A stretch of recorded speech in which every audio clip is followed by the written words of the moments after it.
Welcome everybody to today's Creators Live. My name is Brian, and today, as you can see, our topic is the iStitch embroidery machines. In just a little while, I'm going to be joined by our embroidery guru, our specialist, John. He'll be with me in just a couple of minutes. He's prepping a couple of things. In the meantime, we always like to start with some wins. Who's got some wins from this last week they'd like to share? Let's see. Okay, I see Mauricio in the chat. Let's hear a win from Mauricio, because we always let him just control the cameras. What's a win you've got from this last week, Mauricio?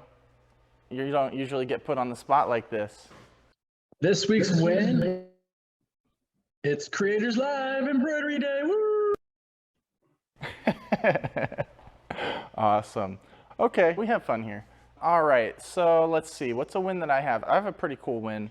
So I've told you guys about my son, awesome kid. Had his first serious haircut, so he's got short hair like his dad now, so that's just a little personal win. He's killing it. Daniel, talk to me, man. How you doing? Doing awesome. Tell us what's going on in your life. What's some wins that you can share? We got to get the haircut hype. This short? There we go. Yeah. Did he get his haircut this short? Not quite that short. Yeah, he's here. I'll be a proud dad. I'll share a picture. Give me 1 second. All right. Yeah, I do have a win. Yesterday, my commander shot me an email out of the blue. There he is. Oh, yeah. Good looking kid. Yep. Thank you. Thank you. But my commander shot me an email out of the blue, and we're having a family day at our unit in September. There you go. And they asked me to make 1,000 shirts for the family day. So that's pretty awesome. That's a pretty serious order. Happy to hear it. Yeah. Round of applause there. Awesome. And family day on top of that. Even better. Very cool. Benny, talk to me. Now, I guess my win is as a matter of fact, yesterday I spoke with a potential client that I may do like a large amount of shirts for the church, and I'm pretty stoked about that. So we'll see. We'll see what happens. Okay, all right. Stay unmuted here for a second. I'm going to interview you a little bit about that, since you guys are being just so chatty today. I want to ask you, Benny, so you said it's through the church. How did you develop that contact, and what were some of the things that you did to nurture that just person that you were interacting with into someone who might order some stuff from you? What happened is, I guess it was a friend of a friend, because I guess through reputation. Okay. And the quality of product that I give, Good. I guess word gets out, and that's really key when it spreads like wildfire. And sure enough, it was like, they were happy with the results, and I guess I got good praise from previous clients. Excellent. Happy to hear it.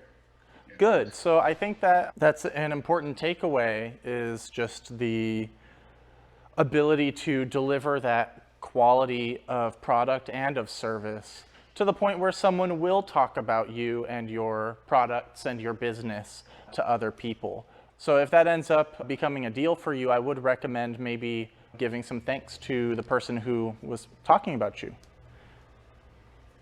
All right, looks like our specialist for today, Mr. John, is just about ready. He's getting mic'd up, and we can go ahead and get started. So come on down, Mr. John. Okay. Thank you so much for joining us. I'm going to step over here so he can take the center stage. So you guys have seen John before, and today I wanted to bring him on to talk more about the iStitch, because I know a lot of you guys have a bunch of questions about it, and I'm just simply not the right person. I'm not knowledgeable enough to talk at length yet with my level of knowledge, and I want to set you guys up with someone who knows what they're talking about. So that's why John's here today. He's going to show you some cool stuff. Who here has an embroidery machine? And then also, who here has the iStitch specifically? I know Michael and Yvonne, you guys are in the chat here, so I know you guys have an iStitch. And but Daniel.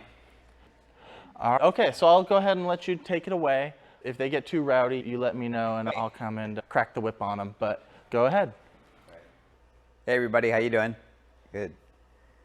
All right, so I wanted to go over all the different types of hats and how to hoop them and how to sew them out, and then what different types of things you can do on hats. Since you're already in the business, you probably already know about the 3D puffy foam type hats or designs. Now, one thing, I'm not sure if you're familiar with it, they do have different densities of puffy foam. The 3D foam comes in about 15 colors tops, and usually you'll match the foam to the top color thread or something close. It doesn't have to be exact. So if you're doing a white, it doesn't have to be white, it just needs to be a light color, and that way it's a lot easier to hide underneath. Now, the foam does come in the standard of craft foam that you get from Michael's and places like that is really squishy, and it doesn't cut really well. You'll end up with a lot of little tiny pieces sticking out after you pull the foam away. The embroidery foam for 3D is a little bit stiffer, a little bit more brittle, so it cuts easier and you'll have less sticking out. And then at the very end, you're going to hit it with a heat gun and that'll shrink in all the little parts that are sticking out. But they also have an additional heavy density foam that cuts even better.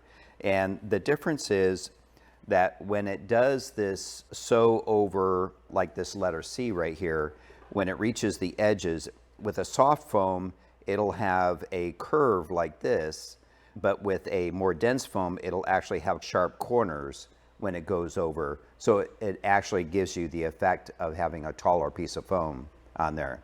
So you're using 3 millimeter, it looks like 4 millimeter because of that sharp edge when it goes over the top. So just something to be aware of when you're ordering foam. So they have, usually the high density is only in white and black, but we carry it, I believe, in 6 colors. We have 15 colors for the normal foam, which is great, but the high density we have in 6 colors. Okay, another thing you can do, we did this the other day, it was cool. It was, we took a piece of burlap and we just laid down a square and then sewed down the design on top of that and then just cut the edges. And of course, because it was burlap, it came unraveled at the edges here. So it gives you a interesting effect like that. And then of course, we have other 3D foam designs. Just keep in mind when you're doing 3D foam that you want the part that's raised has to be a good width. It can't be real skinny like this. We have a 1969 here. We don't want these small letters to have puffy foam underneath it because it'll get lost. But the bats here on this design are a little bit wider. It's about 3/8 of an inch wide. That's the minimum you want for puffy foam. So you're not going to have the entire design all the time in the 3D erased effect. And just make sure that if you do digitize for 3D foam, you know that it has to be twice as many stitches and all the ends have to be cut off. Like on this letter C here, there had to be, here let me grab something that's a little bit easier to see. In the letter C, we had to do a little tiny satin stitch this way to cut off that opening. Otherwise the foam would have stuck out here at the end of the C, top and the bottom of the C. So the very first thing it does is it lays down a little tiny satin stitch. Again, it's going to be twice as many stitches, so it cuts off the foam. And then it does all the top stitches as it travels around the C. And of course, twice as many stitches.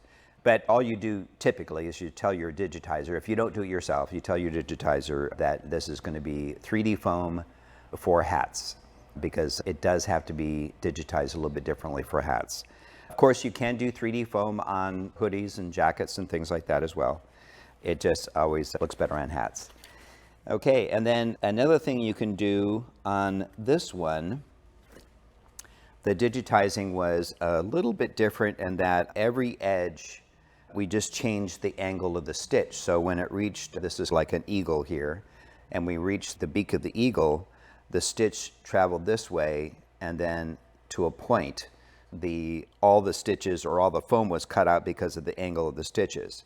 So like for instance, the S over here, the stitches were traveling up and down, and then as it got to the end there, it changed the angle so it came up this way.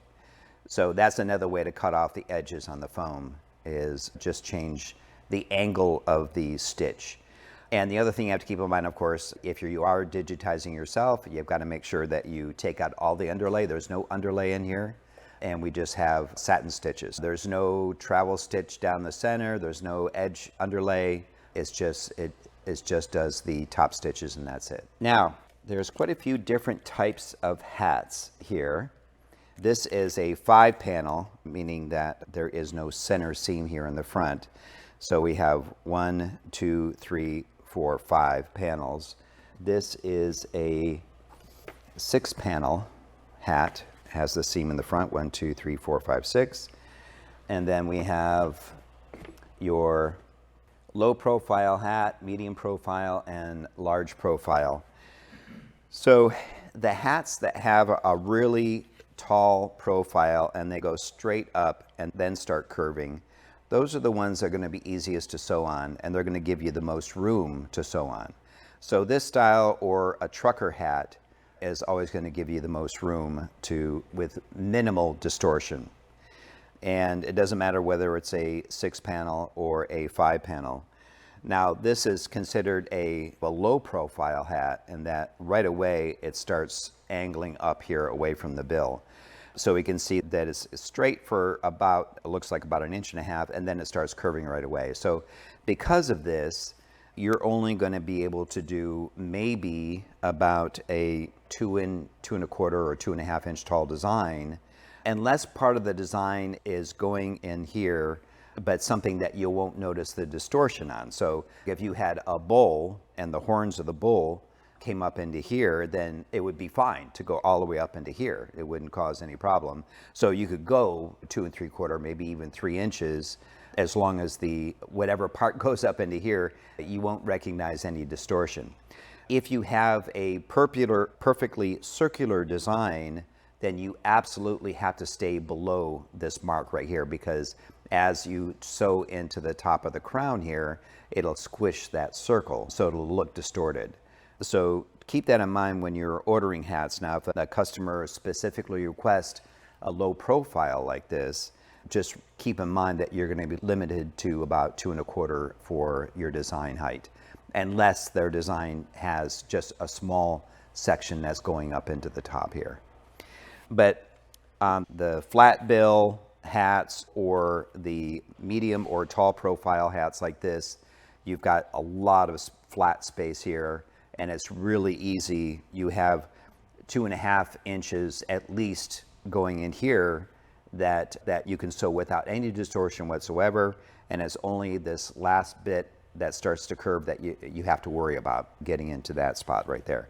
But this is another flat bill, nice straight area up here in the front, so you got plenty of room. So if the customer is leaving it to you to order hats, order something with a tall or at least medium profile. So we've got the Flex Fit 110s, that's a good model to sew on. The Auto Cap, let's see, what do they call this? Snap, one size fits most. Auto Cap Snap.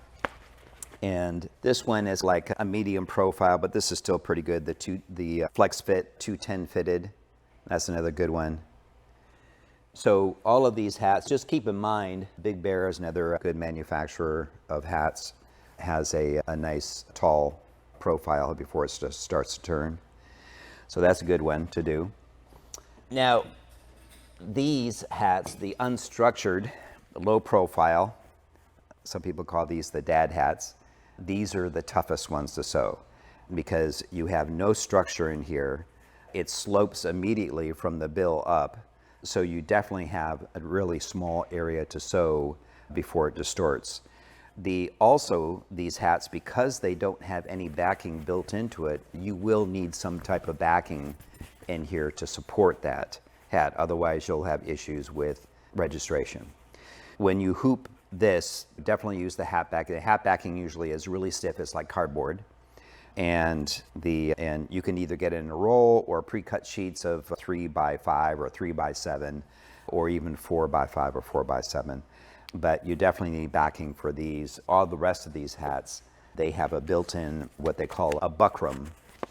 And it's usually a white or a black, depending on the hat. It's a built-in backing. And for these style hats, you do not need backing inside. However, having said that, some of the Richardson caps, when you're sewing, you're going to notice that this center seam here, and of course it's only going to be on 6-panel hats, this center seam right in the center of the hat, behind the center of the hat, is really thick. And because of that, depending on the machine that you have, that seam may get caught on the needle plate of the machine. A lot of times the hat manufacturer will give you some super thin backing that will help bridge that gap. It's just a little piece of cutout backing that fits in here that you hoop inside the hat, and that helps the needle plate ride over that center seam without getting caught. But it's really rare. Most 6-panel hats do not have a super thick seam, and you're not going to have any issues with that. But keep that in mind when you're ordering the Richardson caps especially. They have a super thick seam. It's because of the material they use on the front of the hat. So just keep that in mind. If you do run into a registration issue, it's because this is just super thick and it's getting caught on the machine. Now, the way that the iStitch machine has shaped their needle plate, it won't get caught. So you don't have to worry about on the iStitch machine. Some of the older Tajimas, I don't know if anybody else has a machine here, but some of the older Tajimas or the SWF, they have a really wide, flat needle plate with sharp edges, and it will get caught on that center seam. So just keep that in mind. Okay, now bucket hats. I looked everywhere and I couldn't find a bucket hat to show you guys, but has anybody ever tried sewing on a bucket hat at all? Nope. Okay. All right, so a bucket hat is basically a hat that has a rim all the way around it. And that bill or that rim is really soft and flexible. So you can actually hoop the hat like normal with your normal cap frame. And so what's going to happen, normally, of course, the hat sits on here like this, and your bill's going to be sticking out. What's going to happen is because your bill wraps all the way around the cap frame, on the sides, you're going to have to actually fold the bill or the sides of the hat up and underneath the band. So it's going to be underneath the band. It's hard to show you without the bucket hat, but it's easy. And there's lots of videos online to show you how to do that. But you can use the standard cap frame that came with your machine, or you can find a cap frame like this. Now, this is actually manufactured by SWF, but there's a lot of companies that make this. This is called the semi-wide cap frame, where the other cap frame that usually comes with the newer machines is considered a wide angle because you can sew ear to ear on the wide angle cap frame. But this is called a semi-wide, and this only sews about 7.5 inches on the width, and then it's usually adjustable on the height from about 2 to 2.5 inches. And the nice thing about this is that you have a little window that opens up, and the flap around the bucket hat will stick out here at the bottom. So it's not in the way. This ring is not in the way, or this little window is not in the way of the bucket hat. So these, again, this one is an SWF semi-wide cap frame, and we have a bunch of used ones that you can get from us if you do have a big job for bucket hats. But you can find them on eBay really cheap because most people don't ever use these. This was the old-fashioned type of cap frame where you just had a window in the front to sew, and you couldn't sew on the sides of the hat. But this works great for bucket hats. Okay, and then we have this. I don't know if you've ever seen this. This is called the Gen 2 cap frame. They make it for any machine. And this makes it a little bit easier to hoop hats normally. The only thing is that you can't sew on the side of the hat with this, and it doesn't get the hat really tight to the cap frame. I don't know if anybody's had experience with this, but this is made by Hoop Tech, and it's called a Gen 2 cap frame. It makes it super easy to hoop and really fast. But I would only recommend it for just your normal size logos. So less than 2.5 inches tall by, it looks like about 7 or 8 inches wide. But it's just, you slide your hat on, close this up, and it's really easy to hoop. But just so you know that there's another mechanism out there to make it a little bit easier to do hats.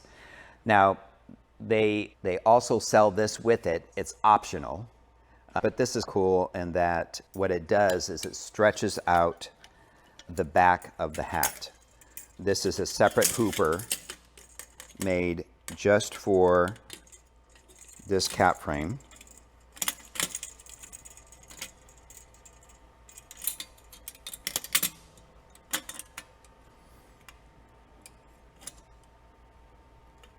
Okay, I'll get this on here, okay. And then you're going to put the hat on and then put the back of the hat behind this little flap down here. And then you can actually, with one hand, kind of press down to stretch the hat out while you're hooping the hat. So what you'll do is you'll put the hat on, you'll get the back of the hat underneath this piece, then pull it down to stretch out the hat and then flip this over. So it gives you a free hand to hoop hats. It's a little pricey. You really don't need this. If you're having a hard time stretching out the hats, then this is a good add-on to get. And again, made by Hoop Tech. And then another device. This is also made by Hoop Tech. This is the compact back of hat clamp. And this is great for doing the back and the sides of the hat. And I'm going to show you really quick how to use this. Can you give me a close-up shot here? So I'm going to put this over on the hooper for the XT. Now this clamping system just opens up like this.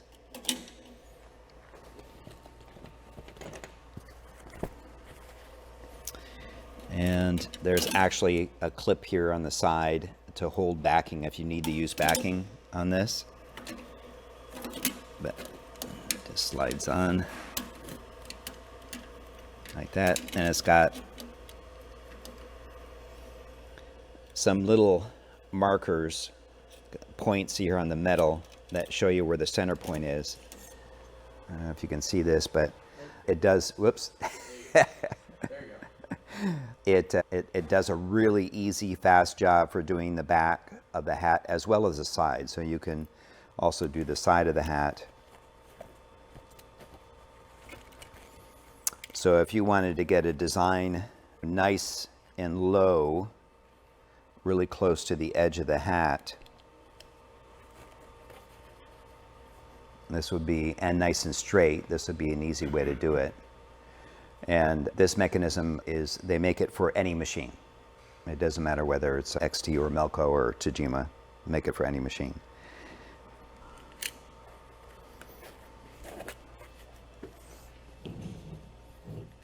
Okay, so that's all the different attachments that are available. Now, really quick, let me just show you on the beanies before I get into hooping the hats. Let me show you how to hoop a beanie. The easiest way, if you did receive the magnetic hooping board,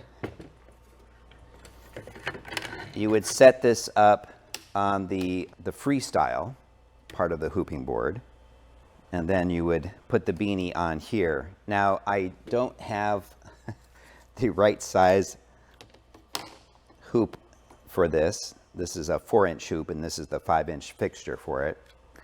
But I'm going to show you basically what you do. So you're going to put the back of the hoop here, blue side up, and you're going to put your backing on here like normal. And you have to use either a cutaway backing or you have to use a really tough tearaway. They have a tearaway that is really tough to tear, and that'll work fine on this. Now, beanies are a little tricky because you have some beanies that have the part that folds up here, and then you have the smaller ones where you don't, the tubular type, where you don't fold up the edge. So if you don't fold up the edge, then of course you want this right side up, and then when you put it on the hoop, you're going to be sewing this upside down on the machine. So now what I do, if it's the 4-inch hoop, then you don't have to worry about this beanie stretching out at all. But since this is the 5-inch fixture, it tends to stretch out the hat a little bit. So what we do is we pull in on the sides there, so this part of the hat is not stretched out. And then we'll put our hoop up here like this, and then bring it down. And the beanie doesn't have to fill the entire hoop. So if you're sewing something real close to the edge, you can have it halfway into the hoop. It doesn't have to go all the way in. But certainly if you were sewing a little bit higher, then you could move it farther in the hoop. But this is basically how you would do it. And because the way that you would, this is the type of beanie that does not have the part that folds up, the cuff. You would put this inside the machine, and of course the machine, you would have to tell it to sew upside down, because you have to sew that logo upside down, because that's how it would go on the machine, like this. Now the other way is actually the trickiest way to do a beanie.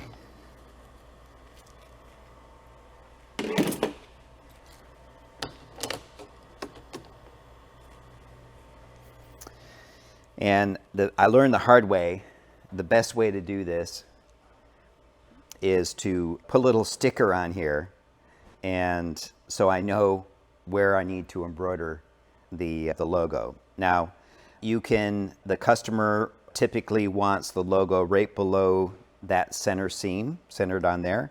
I have a cross seam here where the side seams go pretty far, and then the center seams they're shorter, a lot shorter. So that determines the center of the hat, the center front, or you could have it here as well.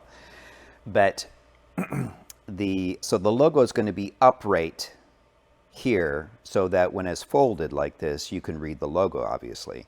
This is the way it has to go on the hoop. So in this particular instance, we're going to turn the beanie inside out. So we're going to pull it out like this. And that's still where we're going to sew the logo. So the beanie's inside out. We're going to make sure that the seam is centered in the center. And then again, we're going to push in the sides there so it's not stretched out at all. And then we're going to put your magnetic hoop there. And drop it down. And now in this case, the logo still is going to be upside down like this. So when you put it on the machine, you're still going to sew the logo upside down. All right.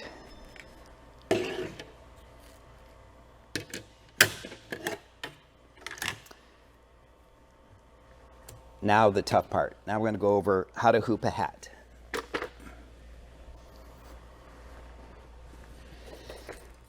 By the way, nobody likes to do hats. They are the toughest thing to do. But this happens to be one of the best hat machines in the industry. As long as you follow my guide, you should be able to do a great job on hats. Oh, by the way, this is that flimsy backing I was talking about. It came with this hat. This is an auto snapback hat, and it's just a real thin piece of backing. There, okay. That will just keep it from getting caught on that center seam inside the hat. Michael is asking, would you need to turn the beanie inside out? Oh, okay, sorry. Yes. Okay, so in hooping the hat, we want to make sure that the sweatband is out as far as you can get it. Now, some of the problems with hooping a hat or sewing on hats is when the sweatband gets caught underneath the bill, it pushes the bill up. And what that does is it creates more gap here between the hat and the needle plate. So it's really important that you pull the sweatband out as much as you can. And then when you're putting on the hat hooper, that sweatband goes underneath that metal guide right there. And whenever you're hooping your hat, the bill of the hat never goes on top of that metal piece there in the center. It always butts up against the edge of it.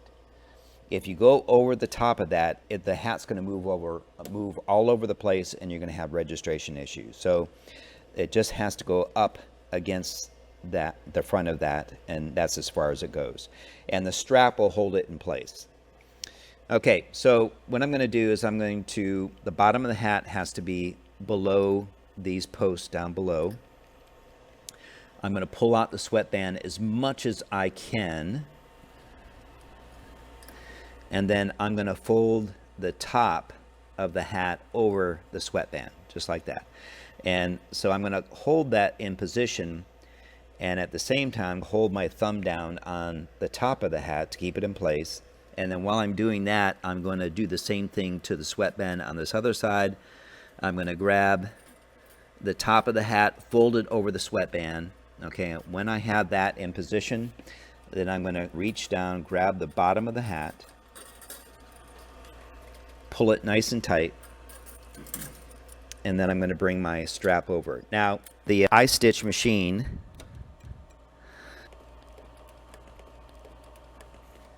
has a single strap, not a double strap. This is a double strap machine, a double strap that came from one of the multi-heads. So if you have the standard iStitch single head machine, it's only going to have one strap, not two.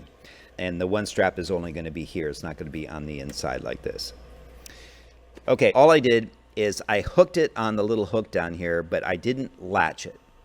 That gives me a chance to take my hands off and push this band into that seam. Okay. And if your hat frame is too tight, if the strap is really tight and it's like impossible to tighten up, or if you have to put a lot of leverage on there, then you have to loosen up the strap. I'm going to take this off just to show you really quick. On a multi-head machine or on a dual strap cap frame, you have some nuts here, and then when you loosen those nuts, you can move this strap up this way and it'll loosen the strap. Typically on most hats, you're going to be somewhere in the middle of this range. You're only going to have to go all the way open or all the way loose for the real thick Richardson or Pacific headwear caps. Otherwise, you're going to, can you guys see that? Let's see. Okay. You can see that there's a gap in there where I can adjust this strap, both of these straps. This is the inner strap, this is the outer strap. I can adjust these up just to give you a little bit more slack in the strap. Now, of course, you don't want it so loose that when you have it hooped, you can still move the hat. The hat has to be very secure, and I'll show you that in a second, but this is where you would loose it up. Now, if you have the iStitch single head machine, the other side where the latch is, that piece is adjustable. Now, we don't have the adjustable slot on this one because it's a multi-head, but you'll see a slot here where you'll take a 3mm Allen wrench, loosen it up, and then move it in the middle of that range. And that's where you want it for everything. Very rarely will you have to tighten it up unless you get a super cheap, thin hat, that like a 50-cent hat. Then it might be so thin you might have to tighten it up a little bit. Or what you could do is you could just put in a piece of backing, and then that will tighten it up enough. But most of the time, you want to be in the middle of that, whatever that adjustment range is, you want to be in the middle of that just about for every hat. Okay, so now when I tighten this latch, it's going to want to pull the bill over to the right. So just so that we can be closer to center, I'm going to move the hat a little bit. Let's see, this strap is really tight, so I'm going to unstrap it. I'm going to move it a little bit to the left.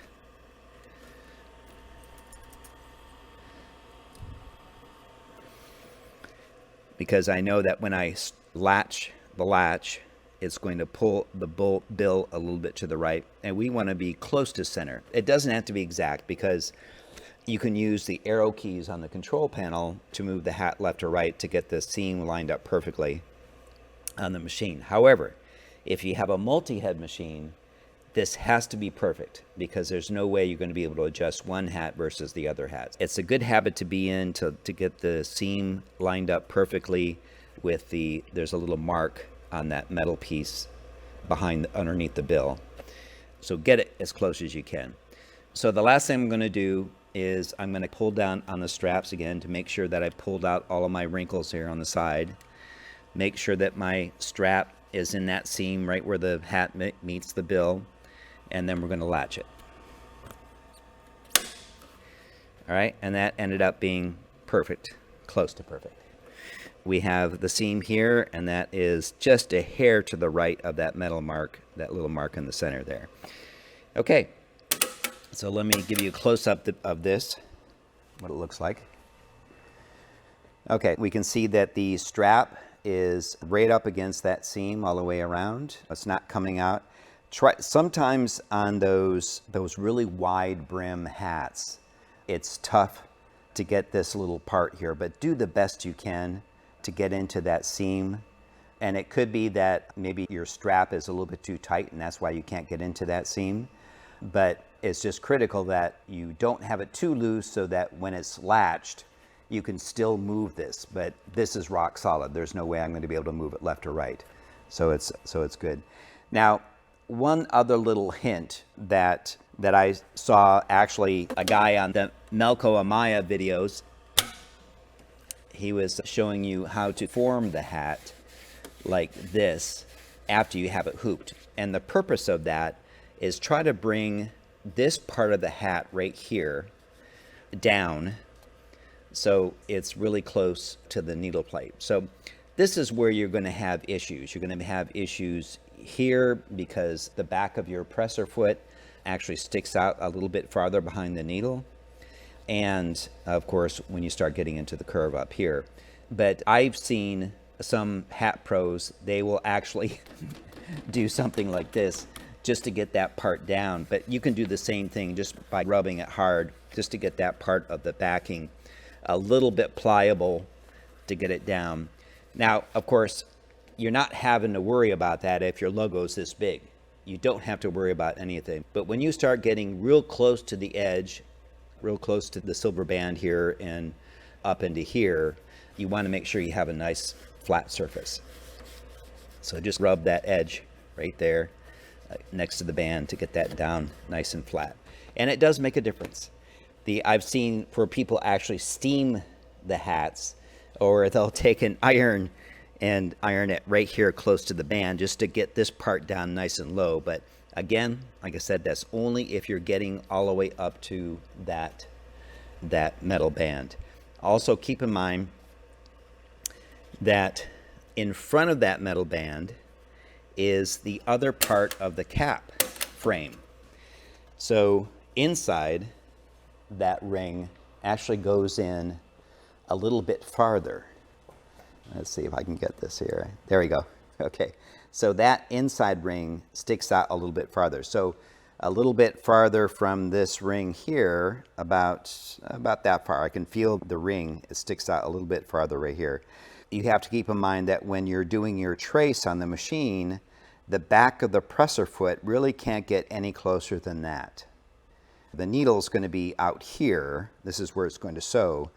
But the back of the presser foot really can't get any closer than about there because there's the metal ring underneath there. You can see that right there.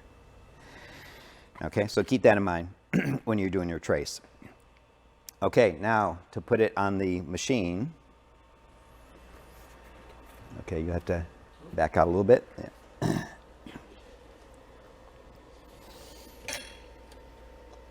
Okay, so we're going to put it on sideways and then turn it back up. And then obviously we're going to make sure that this little hole here, this little index, lines up with the index on the cap driver that's on the machine. And on this one, and I believe it's the same on just about every machine, on the driver, on the machine itself, you have 3 latches. On your hooper, you probably only have 2 latches, but on the machine itself, you have 3 latches. So make sure that you hear 3 clicks. You can release them and then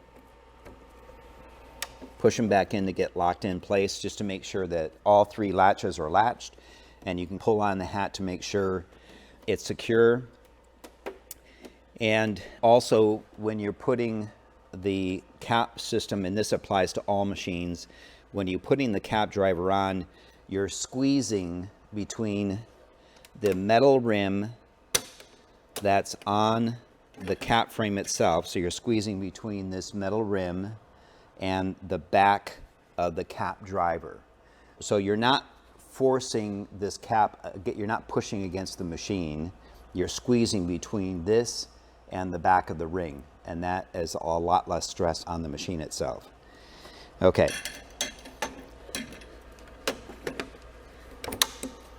Okay. All right, now this machine has a laser pointer, but the laser pointer could be off just a fraction. So if you have a design that comes to a point in the center, you better make sure that the hat is perfectly centered so that that point lines up with your center seam. What I'm looking at actually is the needle that's above that laser marker. So that's the most important reference there. That needle has to line up perfectly with the seam. So I'm going to make sure that on my control panel, if I'm really close here, I'm going to make sure that I'm in fine adjustment mode. So we have high speed adjustment where it moves back and forth real fast. And then we have the slow speed. Okay. So I'm going to pull down that needle that is right above the laser. And I'm going to use my arrow key to line up that needle perfectly on the logo, or on the seam. And by the way, these are the arrow keys. If you are not sure what needle you're on, even though it's the one that's right above the laser, let's say the laser is blocked, you don't see the laser, you just have to look over here. If you're on tab number 4, the very top picture there is a picture of a needle and then the number that you're on right now. Right now I'm in needle number 7. And then if you want to make sure, if you just want to watch, let's say needle 1, just to always make it easier for you, you can just go into your manual needle movement button there and then press 1 and it'll move to number 1. And also it says 1 here. So now we can look at needle number 1 and make sure that it's lined up perfectly to the seam. Okay. Now, when you're doing your trace, again, because of the shape of the hat, you have to keep in mind that you have to be about a skinny finger, a skinny pinky away from the metal band, and then you can go all the way up to that point where the crown starts to turn. And let's see if we can get that. Yeah, okay, all right. All right, perfect.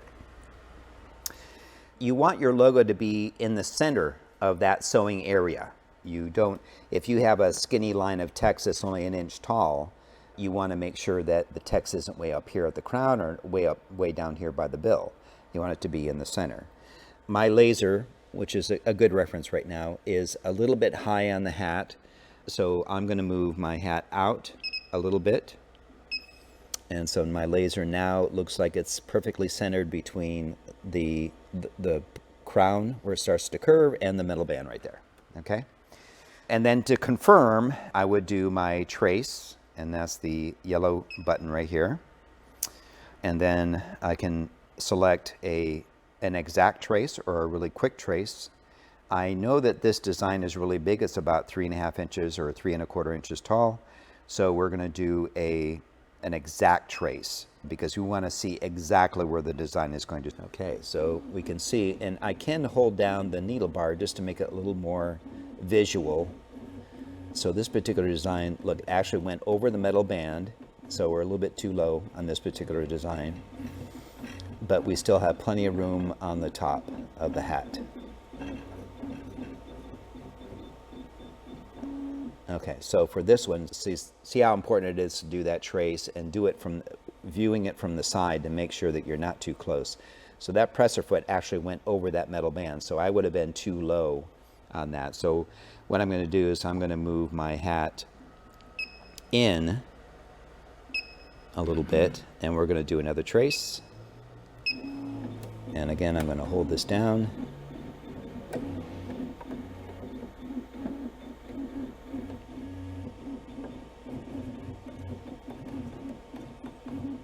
Okay, that was a lot better.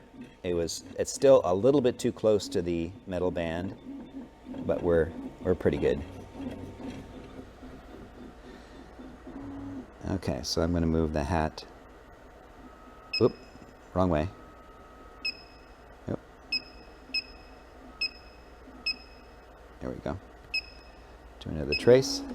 Yeah, this design definitely is at the maximum sewing area, so it must be close to 3.5 inches. Yeah, that's good. Okay, so we're a good 1/8 of an inch or 3/16 of an inch away from the metal band, which is good, and we're not going too far into the crown. However, that design, I'll show you, I have the copy here.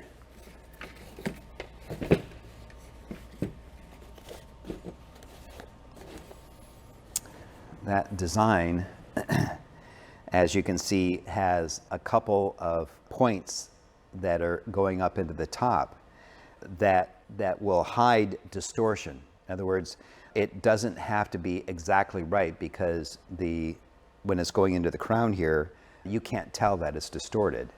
So let's see if I can get that. It doesn't hurt to go up into the curved part of the hat for this particular design.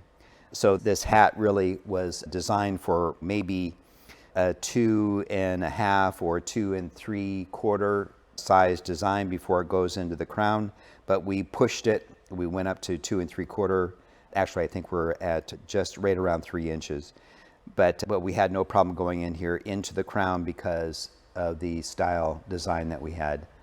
So you can get away with a lot if part of the design is coming to a point like that.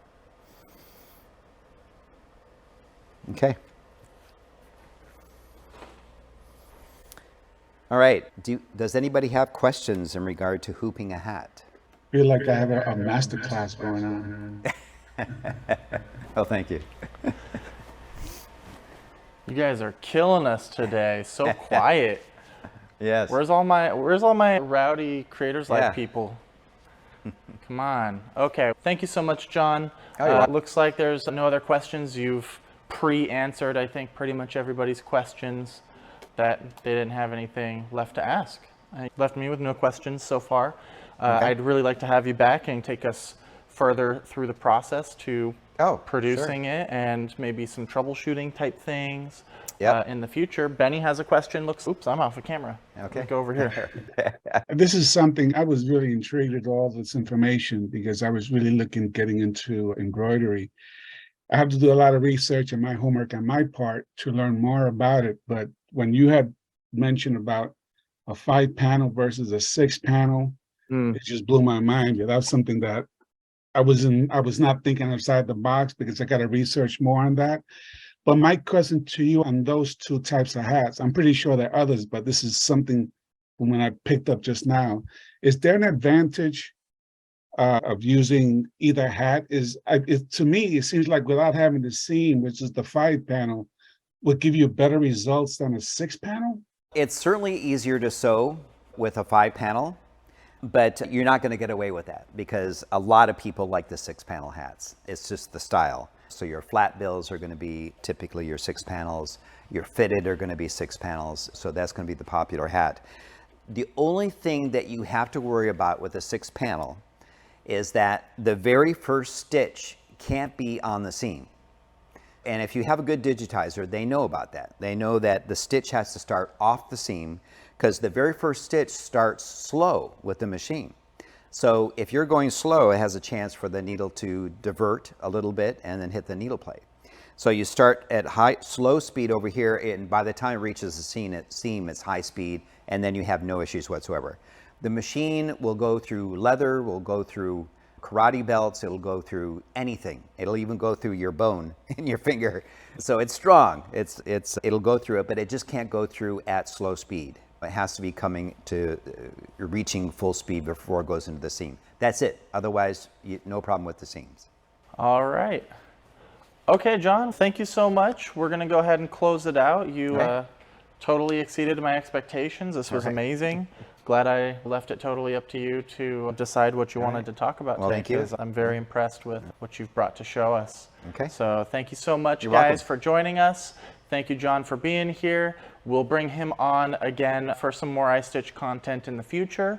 If you guys have any questions in the meantime, you guys always know, reach out to my email, brian@omniprintonline.com, and we will see you next Wednesday at 2 p.m. See ya. Woo! Yeah. See you guys.